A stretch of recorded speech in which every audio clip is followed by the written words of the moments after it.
L'un des attraits de mon métier, c'est que l'on peut aujourd'hui défendre un prince saoudien, je le dis dans le livre, et le lendemain, un malheureux. Oui. Un braqueur, un innocent, un violeur, un type injustement incarcéré.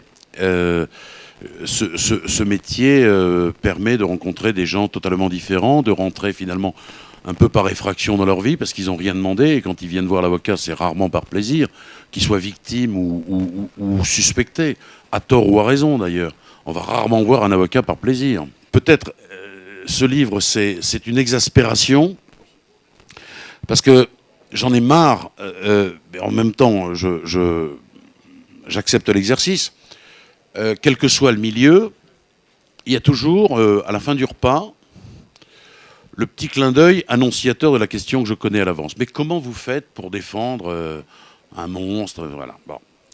Et je me dis que dans la plus vieille démocratie du monde, on n'a pas encore intégré ça. On n'a pas intégré ce que sont les droits de la défense. Et finalement, les Français détestent les avocats. Ils les prennent pour des gens, pour des mercenaires grassement payés pour faire triompher le crime. Et ils détestent les avocats, mais ils aiment leurs avocats quand ils en ont besoin. C'est extraordinaire. Et si demain, je le dis souvent aux jurés, si demain vous avez des ennuis, vous n'irez pas vous réfugier dans l'hermine de l'avocat général que vous êtes en train d'adorer. Vous viendrez me voir ou voir un de mes confrères. Et j'ai voulu quelque chose de très sincère. Et j'ai voulu expliquer ce que, je le crois, aucun avocat n'a dit. Sinon, si c'était pour faire le énième bouquin d'avocat, j'ai pas le goût de l'effort inutile et je l'aurais sans doute pas fait.